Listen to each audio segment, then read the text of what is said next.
In today's world, we rely on TV as our primary source of entertainment. All you need to do is hit power, sit down on your couch or lazy boy, and watch the images across the screen. In the 1930s, the Depression was getting into full swing, and all the people had to watch in those days was this: the radio. No color picture, no electronic screen, just sound and their own imagination. What's your earliest memory of radio? About 1932. Well, you didn't have the stereo as you do now, but the quality of the sound was fine. But my brothers were older than I, and what they had was it was stored up in our attic, and once in a great while they'd bring it down, and it was a real early what they called a crystal set. But the only thing with it, one of the reasons that we didn't use it much was because that was, in order to get any sound out of it at all, it was real much static. It was mostly static that you'd hear, and once in a while it was like a challenge to get the sound in on it at all. But it was kind of fun to have it because you knew it was a real early radio thing. Today on TV we have a variety of different kinds of programs on. But what kind of programs did they have on radio back in the 1930s? Like TV, you had stories on radio. You had the music, and you had music, and you had news. They had the WLS Barn Dance, which was country western. I think they called that the opera now. And you had Jack Benny. He was on the radio, but he was funny on both television and on radio. I didn't know a floor could get this dirty. This is Rochester. I just finished 18 holes of golf.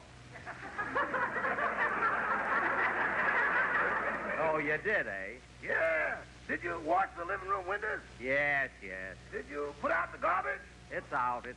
Did you scrub the kitchen floor? I just did that. Good. When will dinner be ready? 7 o'clock, and it's the last time I'll play gin rummy with you. Goodbye.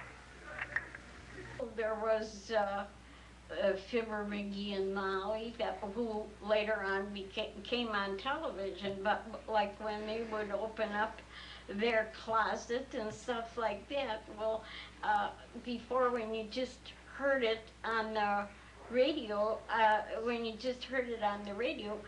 you pictured in your mind somebody opening a closet and everything come flying out at you. And when it became on TV after a while, well, then you saw it, and sometimes it was almost funnier when you just pictured it at the time spontaneously. One radio program in particular proved just how powerful radio was at this time. On an October 31st evening, 1938, it presented Orson Welles' narration of War of the Worlds. Ladies and gentlemen, the director of the Mercury Theater and star of these broadcasts, Orson Welles. We know now that in the early years of the 20th century, this world was being watched closely by intelligence's great disillusionment. Near the end of October, business was better. The war scare was over. More men were back at work. Sales were picking up.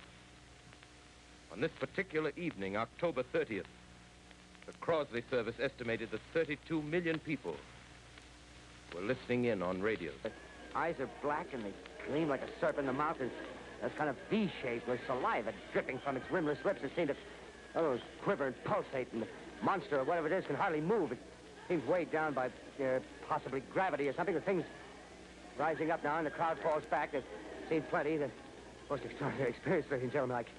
Can't find words. I was not that old, terribly old when that came out, but at the same time, I never understood what the excitement was about that, because I didn't believe it was real for one minute. So I guess there were all of us out there, some that did and some that didn't. Of the 6 million people that listened that night, 1 million admit to having some kind of panic response to the broadcast. It was playing, and nobody in our house seemed to make anything of it. And I was really surprised when the paper came out and said that people had really sort of become alarmed with that.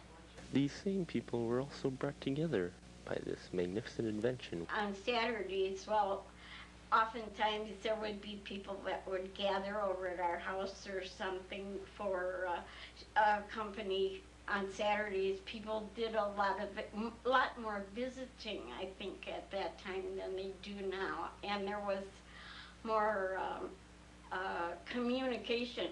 Though they didn't have computer-generated images, vibrant colors, big screen TVs, the people in the 1930s did have radio, an invention which brought people together and offered a cheap and easy venue of entertainment in a time when they needed it the most. It was kind of a nice thing to have.